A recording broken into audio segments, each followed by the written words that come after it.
Welcome to the Momologist, a mom's best resource, where we take Mama Knows Best to a whole new level. The Momologist podcast uncovers information and advice straight from the experts. From innovative theories to controversial claims, and even the familiar hot topics, we're here to put a magnifying glass on it all by interviewing industry leaders and specialists in their field. I'm your host, Sasha Culpepper, a parenting podcaster and digital creator, mommy of 2 little boys, and a complete mom nerd. For more information about the Momologist, visit our website at theofficialmomologist.com. I am really excited to welcome one of our first guests to the podcast. In this discussion, we are joined by Janette Fennell of Kids and Car Safety, where we discuss hot car dangers. Did you know the average number of U.S. child hot car deaths is 39 per year? According to the Kids and Car Safety website, in over half of hot car deaths, the person responsible for the child's death unknowingly left them in the vehicle. In most situations, this happens to the most loving, caring, and protective parents. It has happened to a teacher, dentist, social worker, police officer, nurse, soldier, and even a rocket scientist. It can happen to anyone. In this episode, we discuss Janette's nail-biting personal story and how she became involved in car safety, issues surrounding hot car dangers, current efforts underway with the Hot Car Safety Act, and safety tips and strategies to avoid hot car incidents. Janette Fennell is the founder and president of Kids and Car Safety, a national nonprofit organization that works to prevent injury and death to children and pets in and around motor vehicles. She began her injury prevention career after being locked in a car trunk with no means of escape. Her successful campaign to make car trunks escapable then led her to better understand the many risks children face when inside or outside a vehicle. She has been the driving force in this country to bring the issue of non-traffic incidents to the national agenda. We now have internal trunk releases, safer power window switches, brake shift interlocks, and rear view cameras on all vehicles due to her efforts. Ladies and gentlemen, this is an episode you'll want to listen to right through the end, as it is filled with golden car safety nuggets every parent should know about. Let's jump right in. Hello, everyone. This is Sasha with the Momologist, and we are joined today by a legend in the car safety world, that is Janette Fennell. If you've never heard of her, then you are in for a treat. Janette is a highly recognized leader and expert on non-traffic vehicle safety. We are so excited to welcome you here today, and thank you so much for being here, Janette. Well, thank you. I really appreciate being with you and helping all the other moms learn about how important children and vehicle safety can be in their lives. Absolutely. Well, let's go ahead and jump right in. I've read a bit about your nail-biting yet amazing backstory, but nothing compares to hearing someone's story directly from them. So can you please take us back to what sparked your involvement in the car safety industry? Of course. It was Halloween weekend, and we had just had dinner with friends, and we were coming back to our home, and of course, our 9-month-old baby was with us. So while we were going to enter the garage of our home, we just slowly went in, but before the garage door could come all the way down, 2 masked men with loaded guns rolled in underneath and put the guns to our head and said, "Get in the trunk." Well, obviously none of this made any sense, but we complied and went into the trunk of our car. And then before we knew it, they had opened the car door and said, "There's a baby." So they didn't realize there was a baby with us until that point. But it seemed like just, maybe seconds later, they started the car, pulled out, and we were on the rides of our lives. We had no idea what we were in for. We had no idea where we were going. But more importantly, we were so worried for our son because we knew he was in the car with 2 men that had guns. So obviously, every parent's worst nightmare. And, we were trying to talk to one another and whisper and say, I said, you just say crazy things. But I had said, I just saw this show on Oprah, and it said, if you don't get away in the first 5 minutes, you're dead. And, we really didn't have that choice because our baby was with us. But anyway, along we went through the streets of San Francisco, bottoming out the car and going right and left. And you can kind of get a sense for where you're going, even though you're in the trunk. But then we went on the freeway, and I'm like, oh no, this is not good. We are, being driven to our deaths. So as we were being driven, your mind just kind of goes into a real reflex of survival.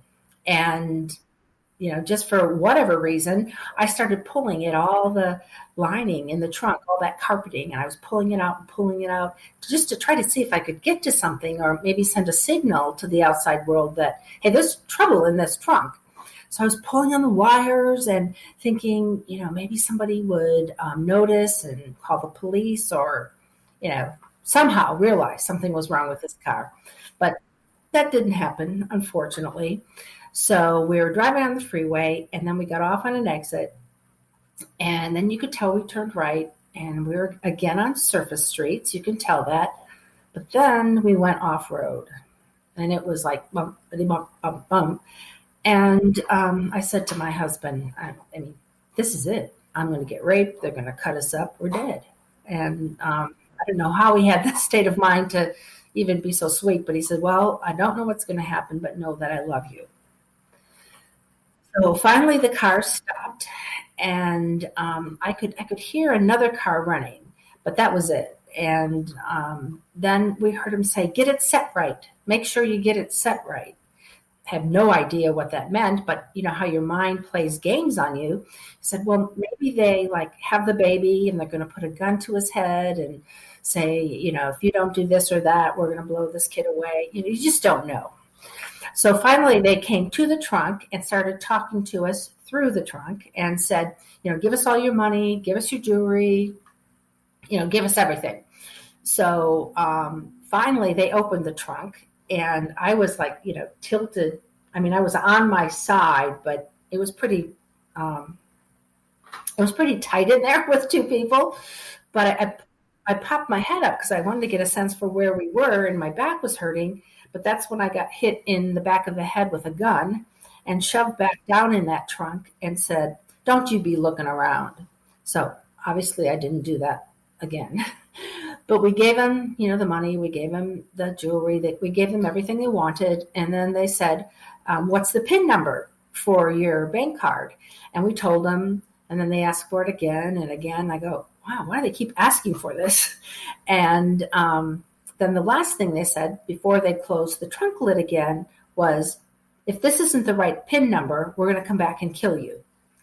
And I know that doesn't sound calming, but to us, it kind of was, because that meant we did give them the right PIN number and they were leaving. So, and then we could hear them leave. So at that point, here we are in the middle of who knows where, and we're in this totally darkened trunk. I mean, the car wasn't running. There was no light source. We had no idea where they had taken us.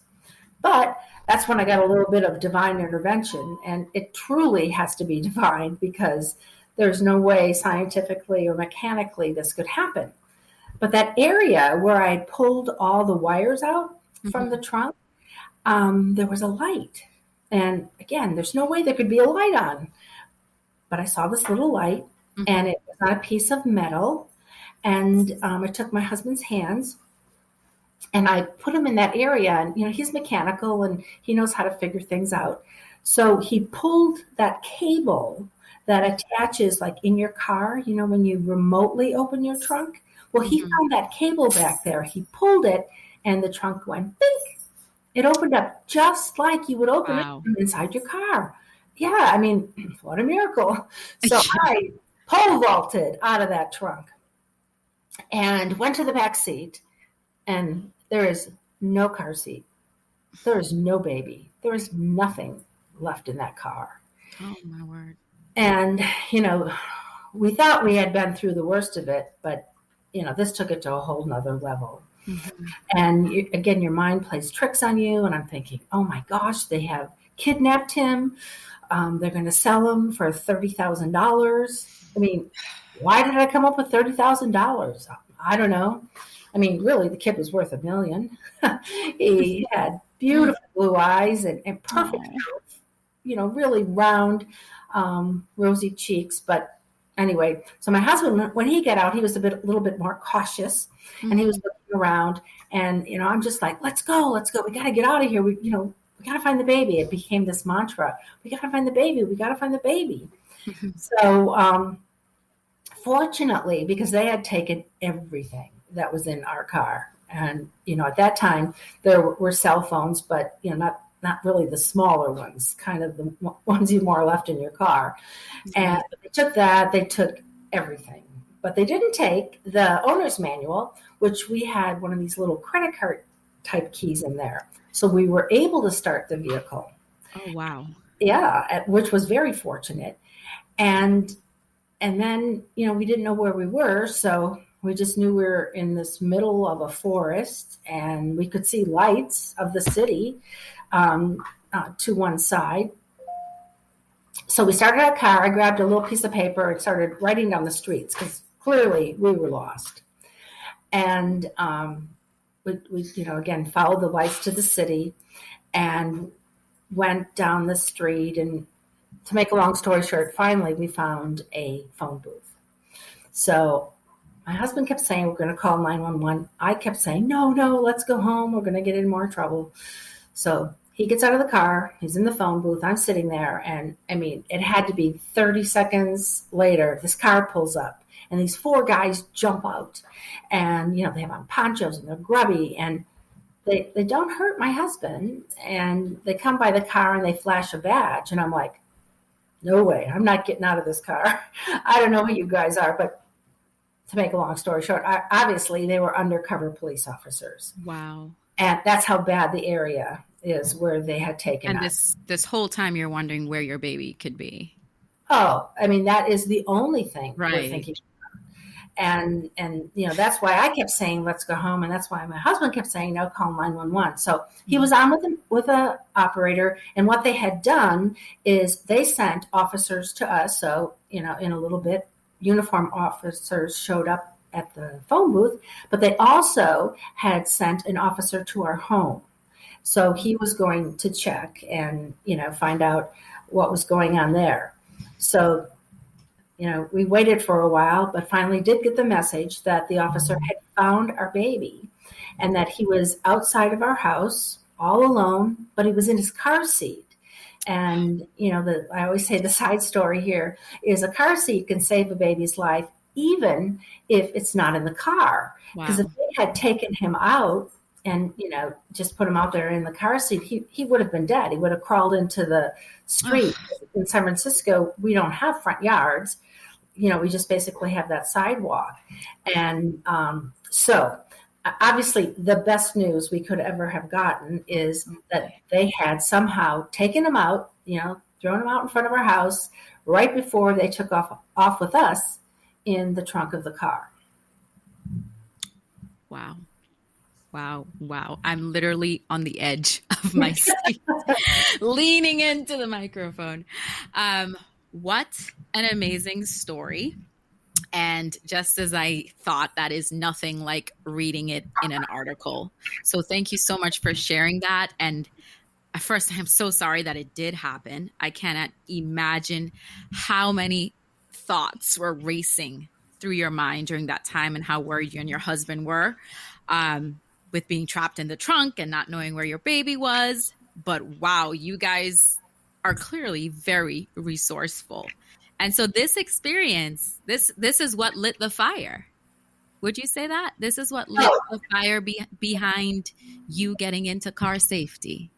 Absolutely. After we had confirmed that the baby was fine and, going through some of the details, one of the officers said to me, it never ends like this.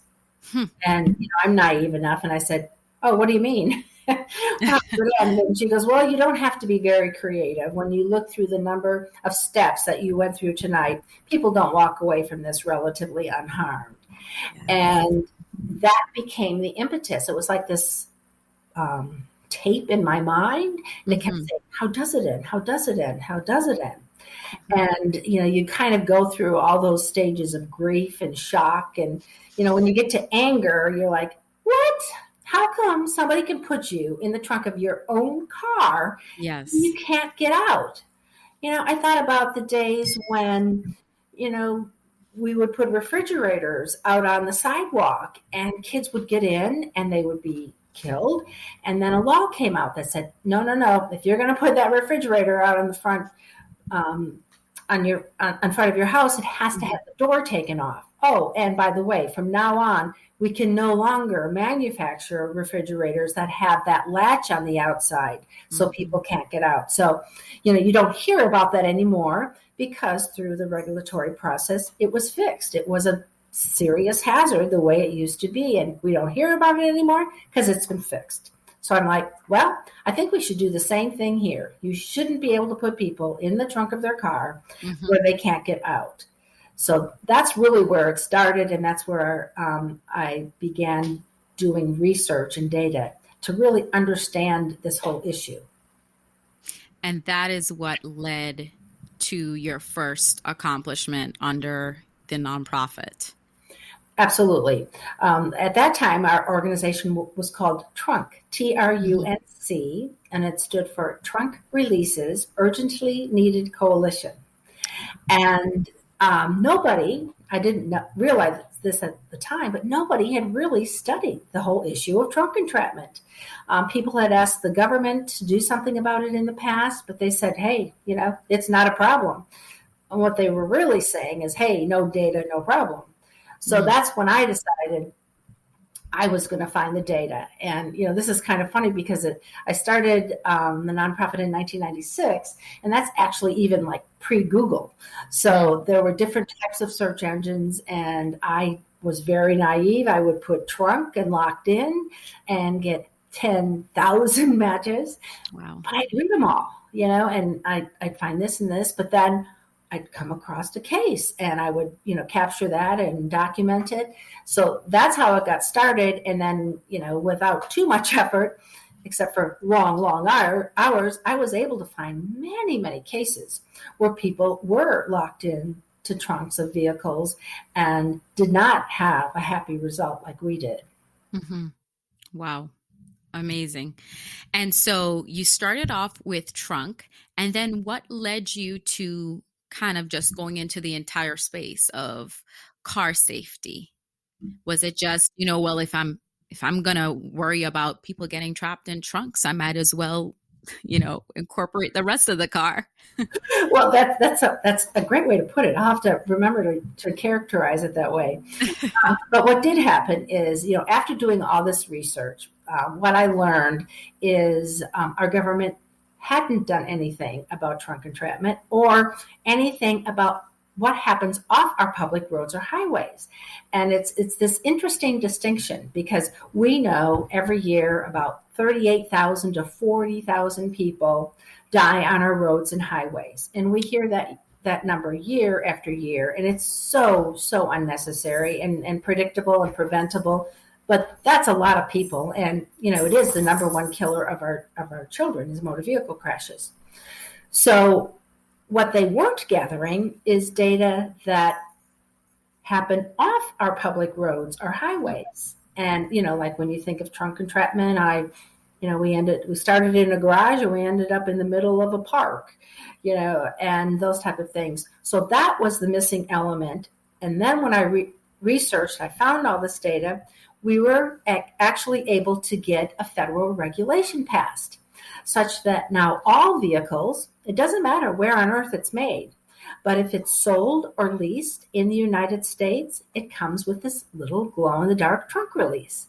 Amazing. And the best news about the whole story is that we have not been able to document one fatality in the trunk of a car that has that little glow-in-the-dark release. Wow. And, now that I'm more experienced in the whole area of prevention, I realize, you try to bring the numbers down, but it's pretty rare that you would ever bring the numbers to zero. So we're extremely excited and very proud of that. Wow. So as that was happening, other people would come to me and say, well, you should be working on kids being strangled by power windows. Or you should be working on kids knocking cars into gear. And these are big problems. And I was like, hey, I just wanted to get in trunk releases. But I was contacted by enough people, and I certainly go by the adage of, if you know there's a problem and you don't do anything about it, you're part of the problem. Mm-hmm. And I knew they didn't know what they were saying to me, but I knew what they were saying to me is there is no data about these things. And with no data, everyone thinks no problem. So using the same techniques that I had utilized to uncover trunk entrapment incidents, that's where Kids in Cars was born. And our focus was really to learn about things that happen off the public road or highway and is injuring or killing young children. And that, opened up a whole new can of worms, and to the point where we even had to get a law passed to require our government to finally collect this type of data. Mm-hmm. And I know it was a big problem, and I kept showing them all the numbers, but when they put out their first report, it showed over 1,700 fatalities per year and over 840,000 injuries every year. People going to hospital emergency rooms for things that were vehicle involved, but not on a public road or highway.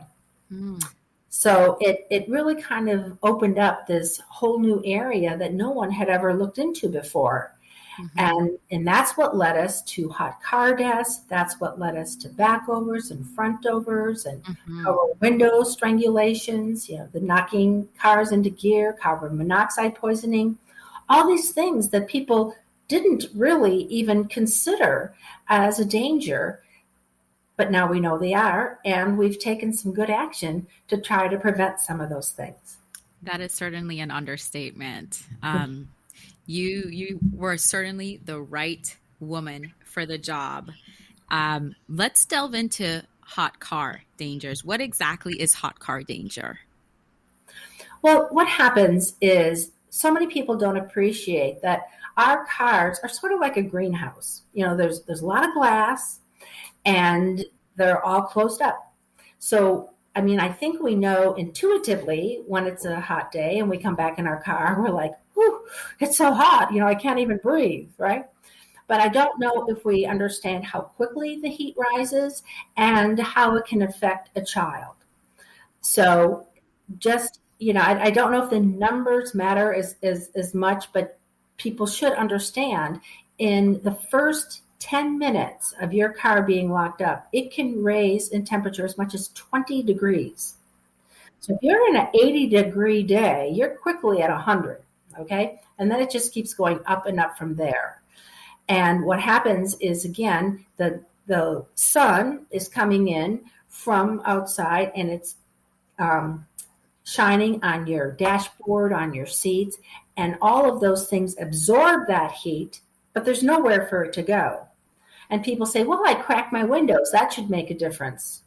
No, it really doesn't make a difference. It might just take 3 minutes longer to get to these terrible and unbearable temperatures.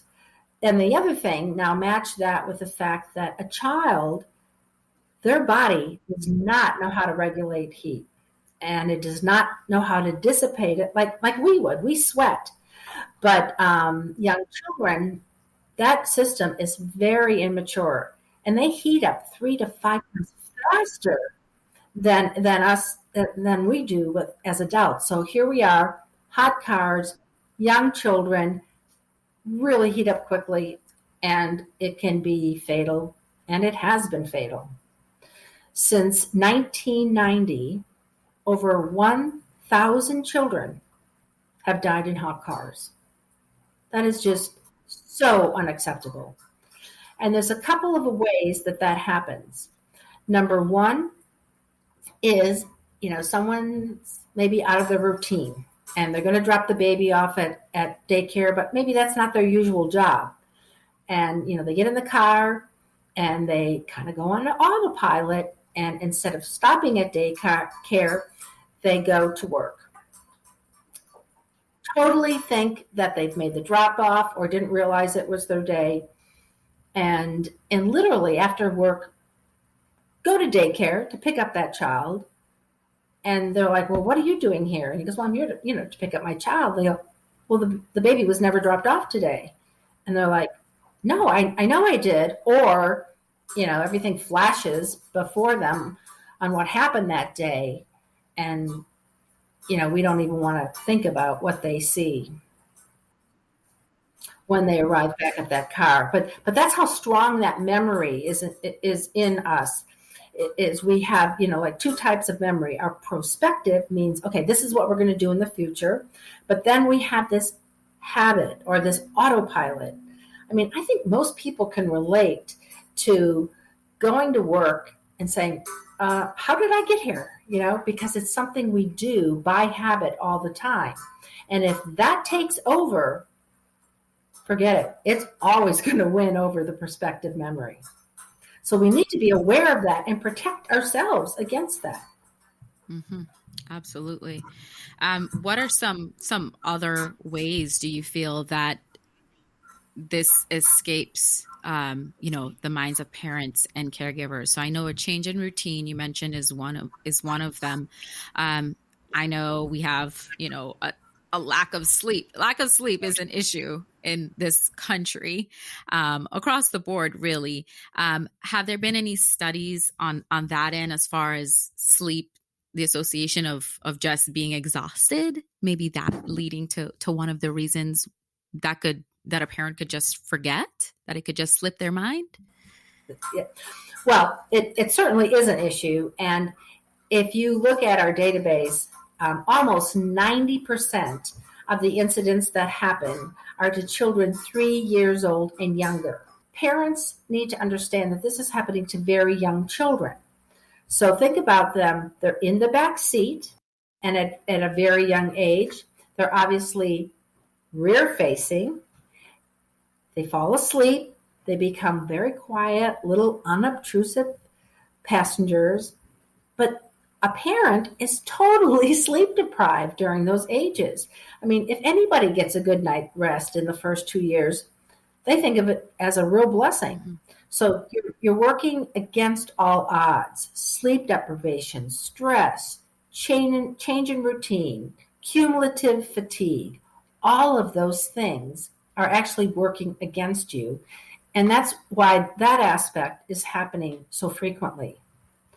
The other thing parents need to be very careful about is, and especially boys, they are so attracted to the vehicles. They just, I don't know if it's in their DNA, but they want to get in there and they want to pretend to drive. And it's just a force you really can't fight against, but you can prevent them from getting into vehicles on their own.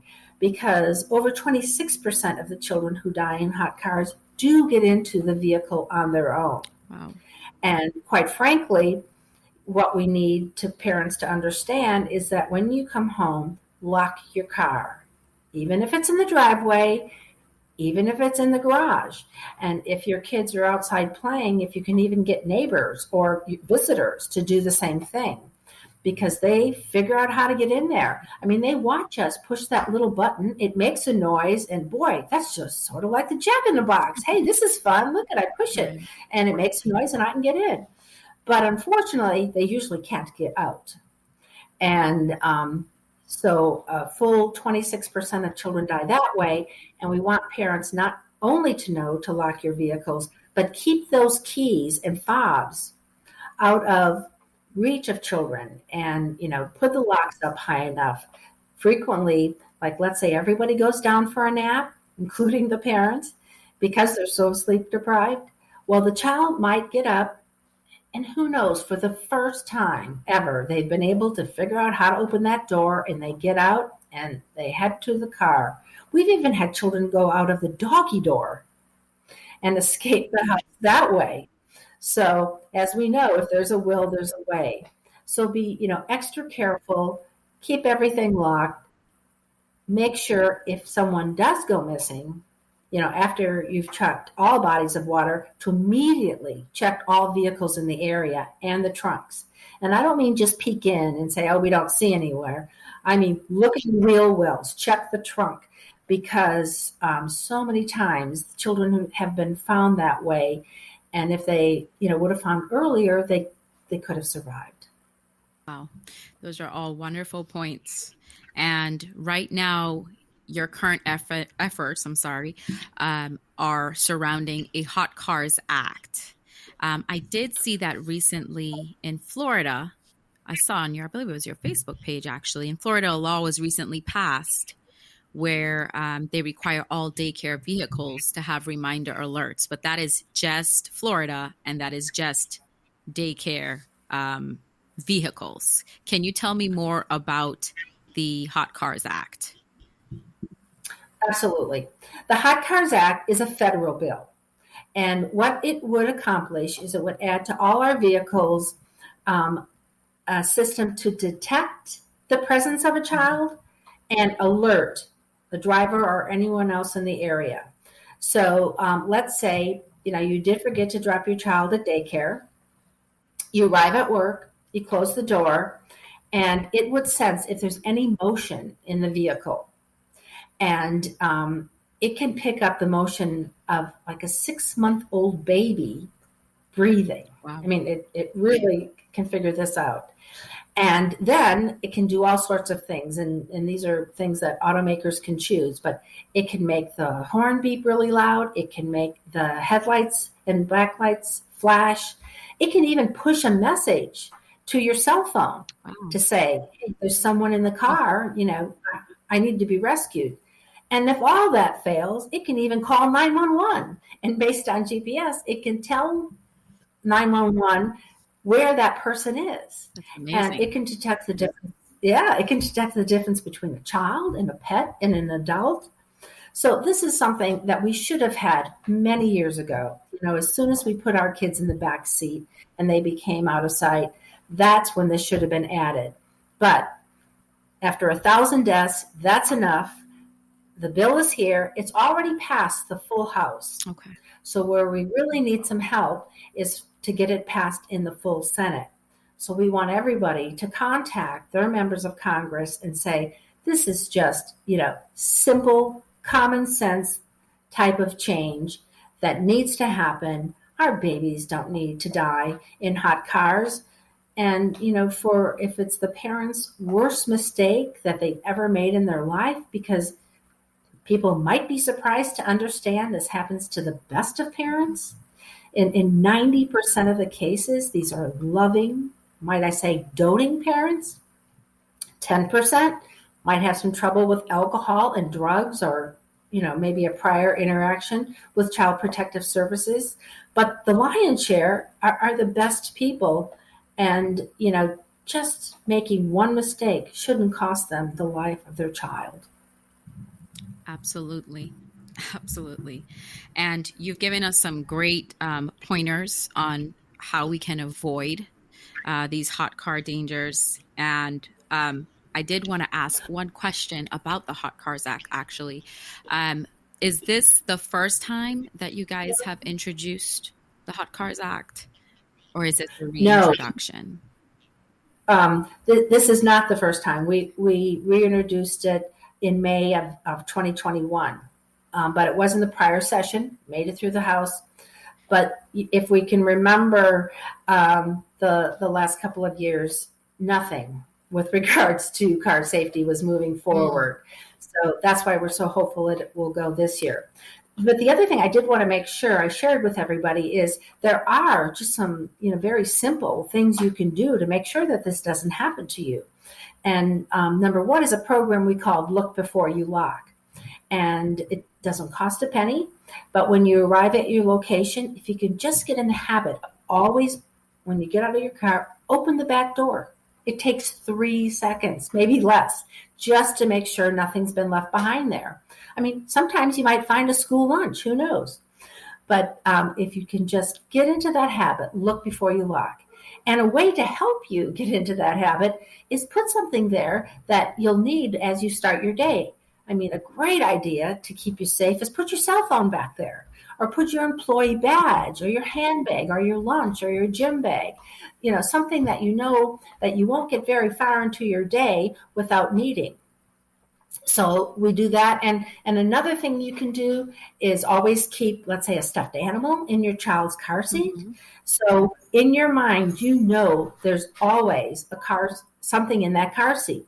So if it isn't the stuffed animal, it's the baby. And when the baby's in there, put the stuffed animal up front. So because we're cue dependent as adults, mm-hmm. So we know anytime the stuffed animal's up front, baby's in the back. Yes.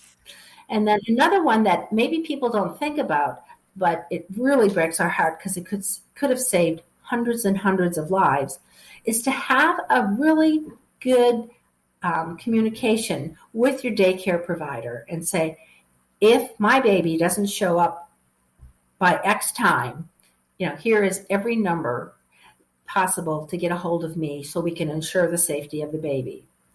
I'll call you if the baby's not going to come. But if you don't have my baby by this time, here are all the emergency numbers.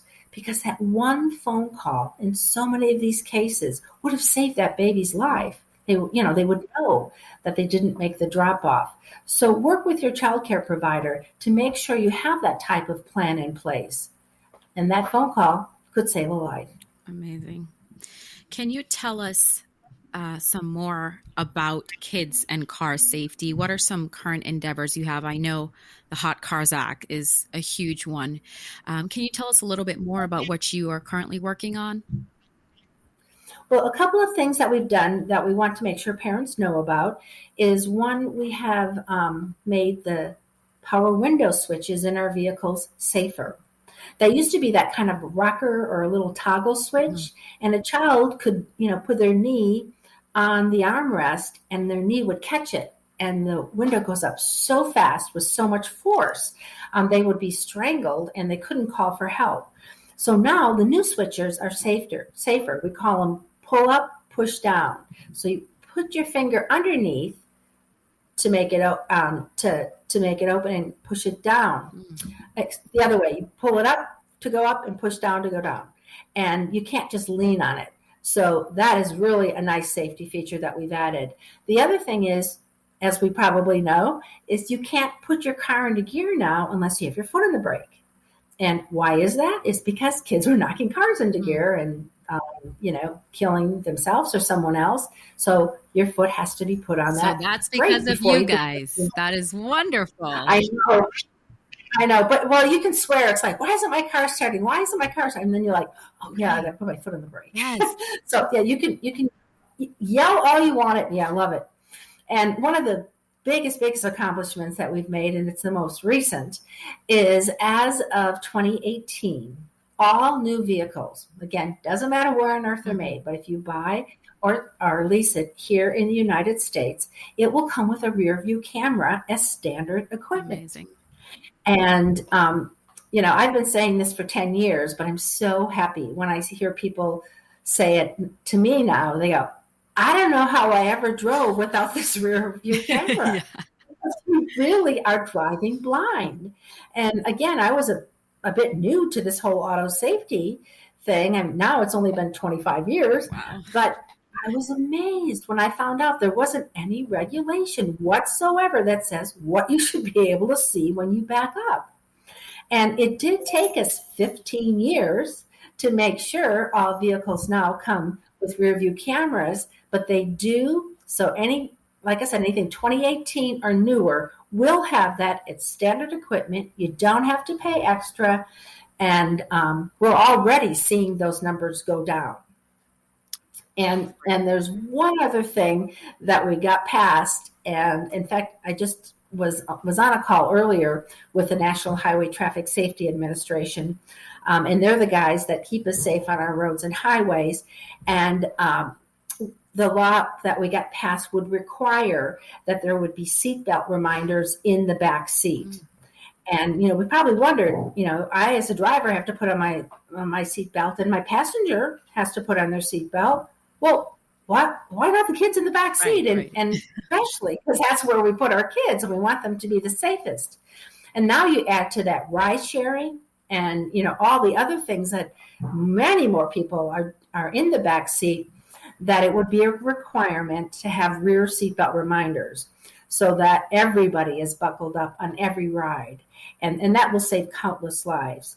I think people would be shocked. I mean, I was shocked to learn that 50 to 60% of people who die in crashes, and especially in the back seat, aren't buckled at all. They don't have a seatbelt on. They're not in a car seat. So as soon as they can get that regulation out, and if it keeps beeping, then you can yell at me again, because we're only doing it. No, I mean that in a great way. I think it's amazing. It's so interesting to experience all these little features in the car that I've been, using, and realized, wow, like I'm here speaking to the woman behind all of that.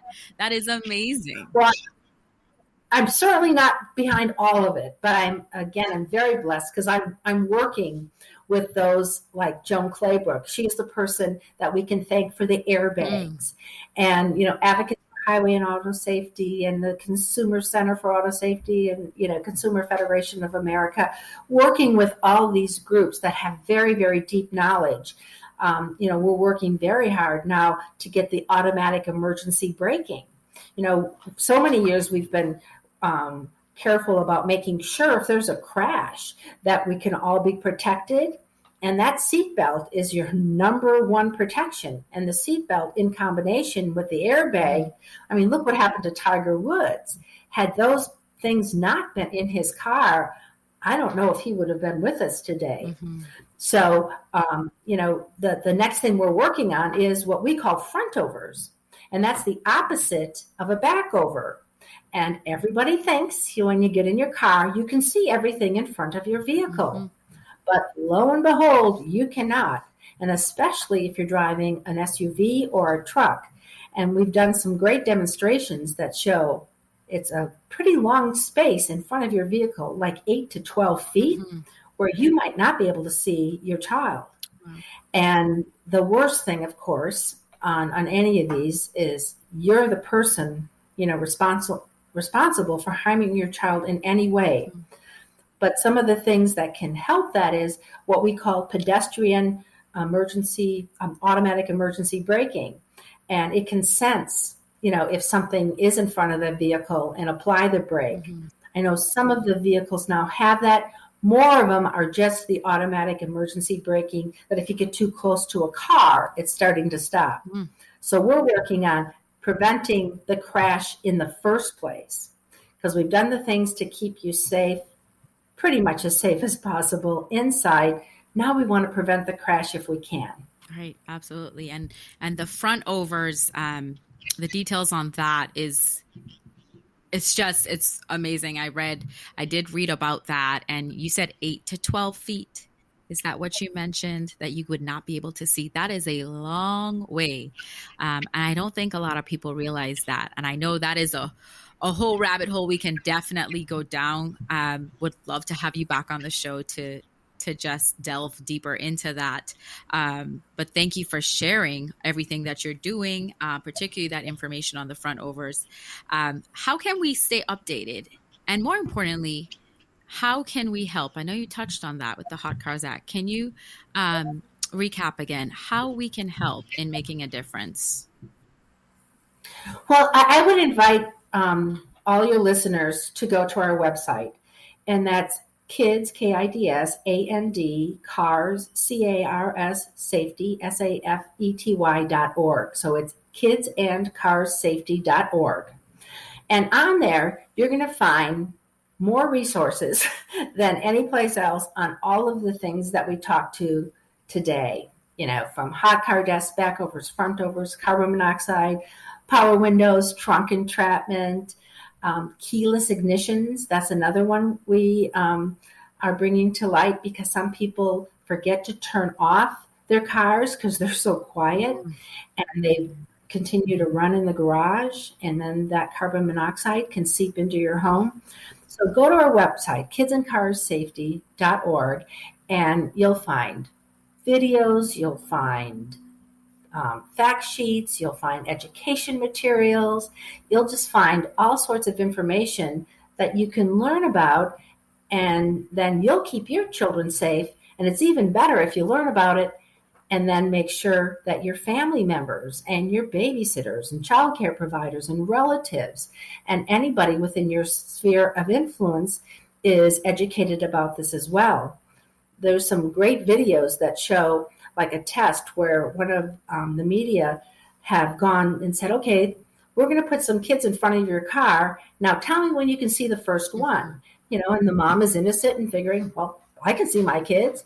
And they keep putting more kids and more kids and more kids. And then, like I think the mom says very organically,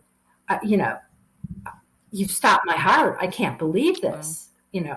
I could kill my own children. Yeah.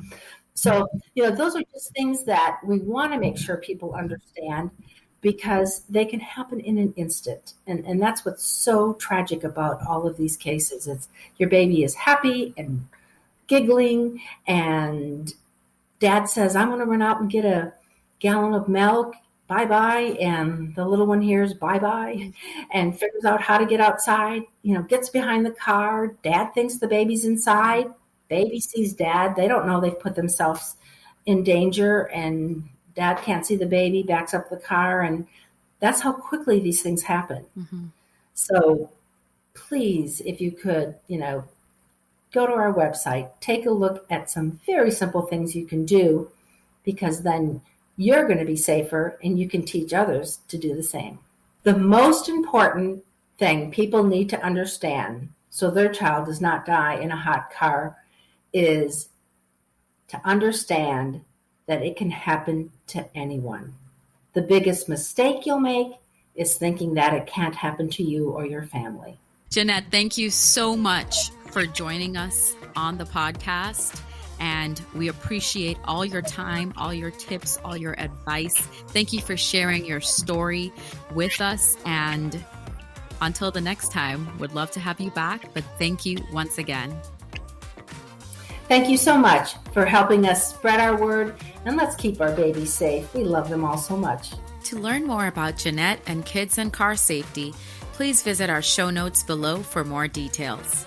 And if you got value from this conversation, be sure to like, share, and subscribe to our channel. Thank you so much for joining us this week. We'll see you in the next episode.